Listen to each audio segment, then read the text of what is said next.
오늘 여러분들과 함께 나눌 말씀은 마태복음 7장 21절 말씀입니다.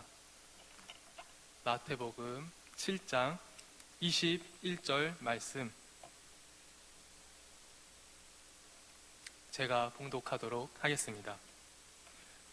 나더러 주여 주여 하는 자마다 다 천국에 들어갈 것이 아니요 다만 하늘에 계신 내 아버지의 뜻대로 행하는 자라야 들어갈리라. 아멘. 여러분, 봄이 왔습니다. 근데 봄과 함께 환절기가 와서 제가 감기를 걸렸는데요. 여러분들 감기 꼭 조심하셨으면 좋겠습니다. 여러분들 요새 최대 관심사가 무엇인가요? 여러분들에게 요새 최대의 관심사. 나는 커서 뭐하지? 이미 다 컸는데. 이게 항상 문제고요. 이번에 개강하신 신입생 여러분들에게는 봄학기 신입생 코디는 어떻게 해야 될까? 고민되시는 분들도 있을 테고, 복학생이신 분들은 어떻게 하면 학교에서 혼자 밥을 먹지 않고 함께 먹을 수 있는 사람을 구할 수 있을까? 또 최대 고민이신 분들도 있을 것입니다. 직장을 다니시는 분들에게는 여름 휴가를 어떻게 할 것인가? 굉장히 구체적으로 짜기 시작할 때가 되었는데요. 5월 4일에 연차를 쓸 것인가? 10월 2일에 쓸 것인가? 혹은 누군가들은 여름 휴가는커녕 가슴 한편에 사표를 간직하며 퇴사와 이직이라는 비전을 꿈꾸고 계시는 분들도 있을 것입니다. 또한 요새 뉴스만 틀면 나오는 탄핵 심판 결과와 차기 대통령 후보자들에 대해 관심 있으신 분들도 많을 텐데요. 혹시 구입교회 청년부를 통해 이 땅 가운데 하나님의 나라를 어떻게 세워나가야 될까? 고민해 보신 적 있으신가요? 아마 여기 계시는 대부분의 사람들의 공통 관심사는 아마 좋은 이성과의 만남이지 않을까 생각이 되어지는데요. 좋은 이성이란 어떤 사람일까요?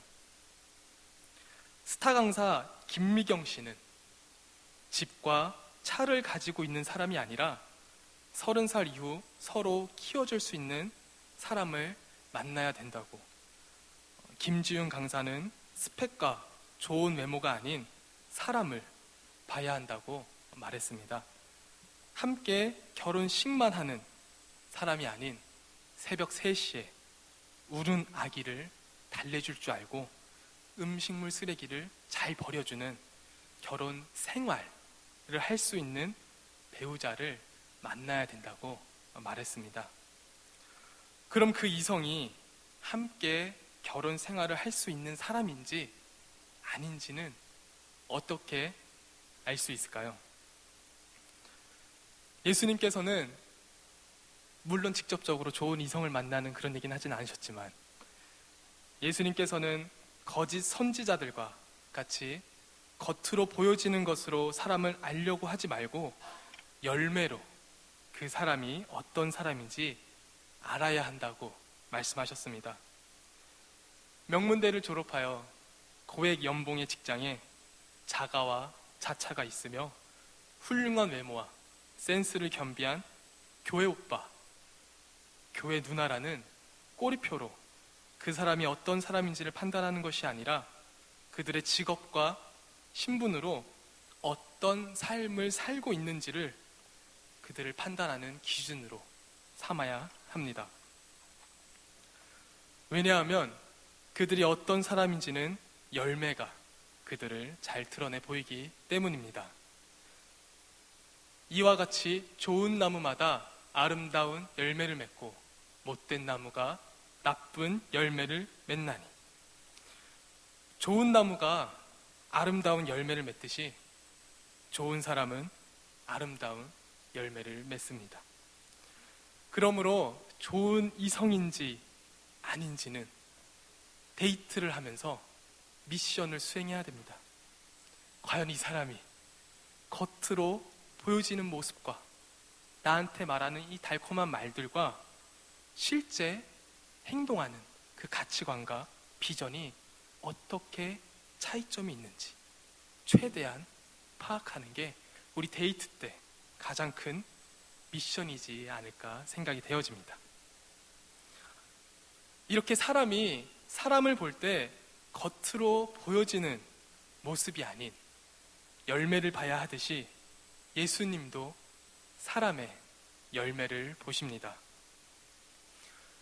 여기서 많은 상당수의 사람들은 교회 학교를 아마 많이 다니셨을 텐데요. 우리가 교회 학교를 다니면서 구원을 어떻게 받는지, 어떻게 천국에 들어갈 수 있는지에 대해 흔히 들어오던 말씀입니다. 로마서 10장 9절 말씀. 내가 만일 내 입으로 예수를 주로 시인하며 또 하나님께서 그를 죽은 자 가운데서 살리신 것을 내 마음에 믿으면 구원을 받으리라. 이 말씀과 함께 아마 이런 마치 의식 같은 거를 많이 해보셨을 텐데요. 기도 무릎, 기도손, 기도는. 자, 이제 전도사님 따라해 볼까요? 나는 예수님이 내 삶의 주인 되심을 고백합니다. 자, 다 함께 따라해 보겠습니다. 나는 예수님이 내 삶의 주인 되심을 고백합니다. 네, 또 따라해 보겠습니다.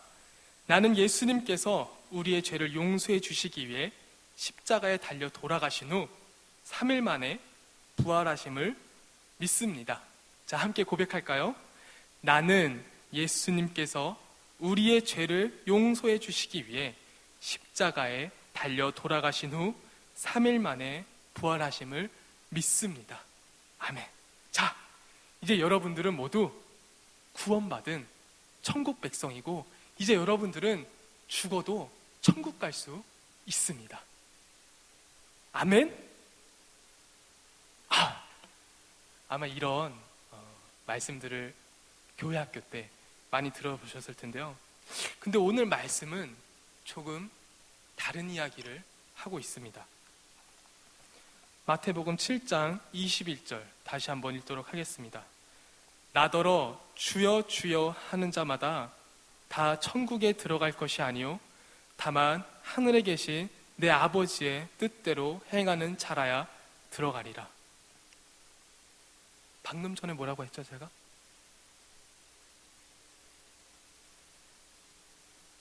예수님을 나의 주인이심으로 고백하고 예수님께서 우리의 죄를 용서하시기 위해 3일 만에 십자가에서 부활하심을 내가 믿으면 구원에 이르리라고 했는데 오늘 여러분들과 함께 나눈 말씀은 주여 주여 하는 자마다 천국에 들어갈 것이 아니요 다만 하늘에 계신 내 아버지의 뜻대로 행하는 자라야 들어가리라 라고 말하고 있습니다. 내가 십자가 부활 사건을 믿고 예수님을 나의 주인으로 고백한다고 주여 주여 해도 내가 청년부에서 찬양팀을 한다 해도 내가 청년부에서 리더를 한다 해도 내가 집사라고 내가 권사라고 내가 장로라고 내가 전도사라고 내가 목사라고 천국에 들어가는 것이 아니라 바로 예배 후에 세상으로 나가서 그 삶의 자리에서 하나님의 뜻대로 행하는 자가 천국에 들어갈 것이라고 말씀하십니다. 그럼 앞에 말씀은 방금 읽은 로마서 10장 9절 말씀은 틀린 말일까요? 성경에서 서로 다른 이야기를 하고 있었던 걸까요?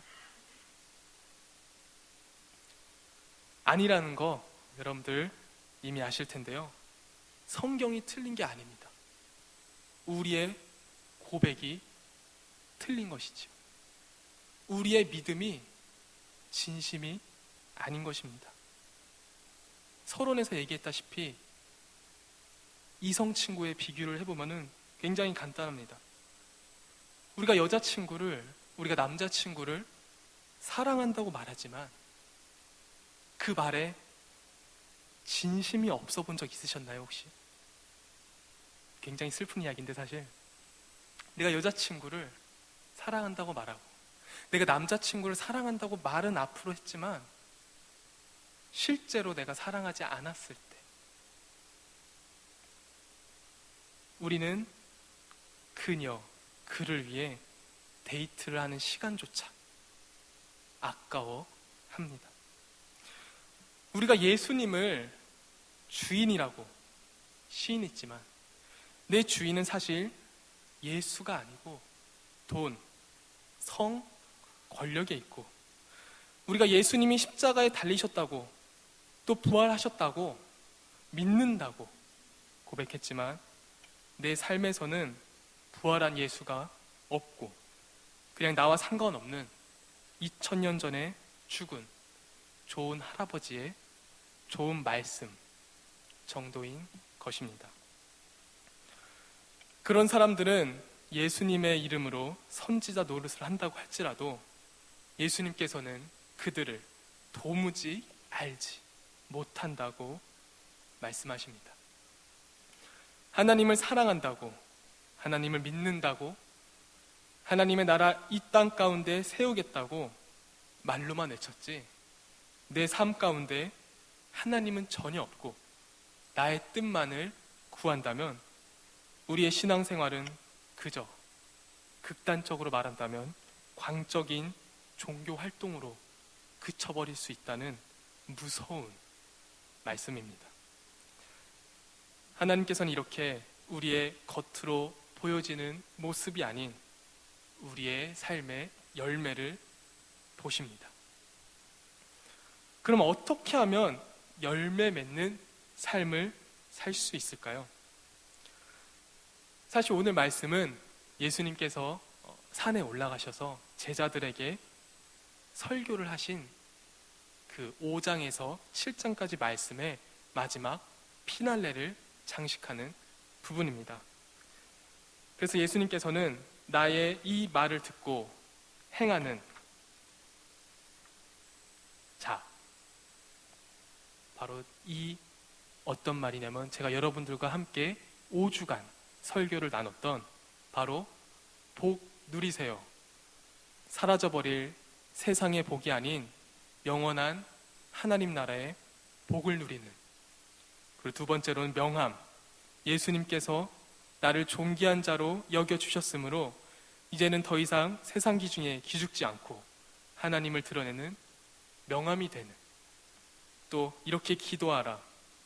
이 땅에 나의 나라가 아닌 하나님의 나라를 세워가시는 그 구원의 계획에 내가 지금 동참하겠다고 기도하는.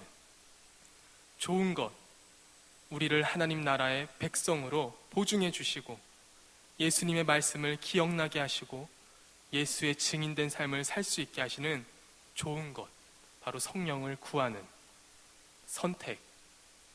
나의 삶을 통해 누군가가 생명을 얻게 되는 길, 바로 예수님께서 가신 십자가의 길, 함께 걷는 선택을 하고 그 선택에 맞는 책임감 있는 삶을 살아내는 것이 바로 우리가 열매 맺는 삶을 살아가는 것이라고 말할 수가 있습니다.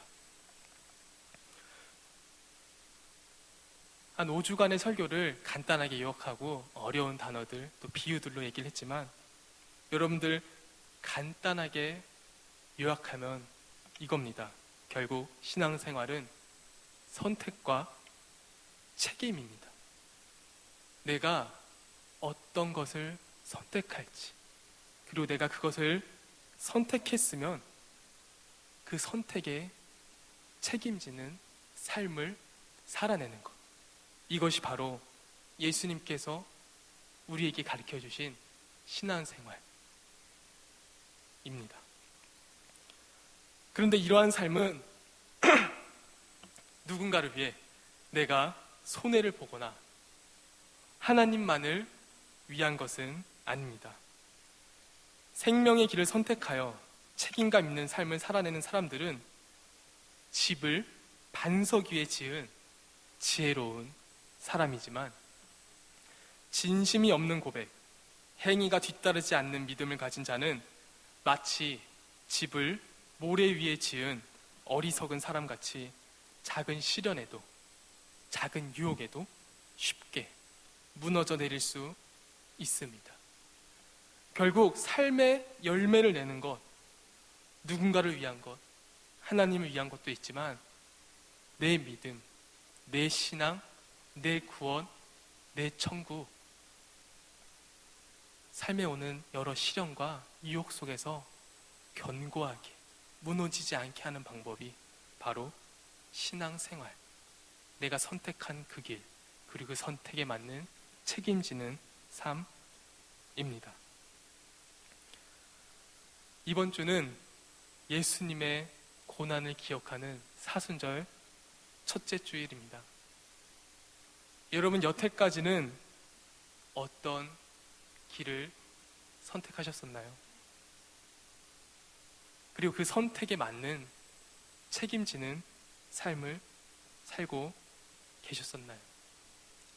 이번 사순절을 맞이해서 특별히 생명의 길을 선택할 수 있고, 그 생명의 길에서 하나님께 투정만 부리는 신앙생활이 아니라 내가 선택한 그 길 책임지면서 그 삶 살아낼 수 있는 여러분들이 되길 함께 기도하겠습니다.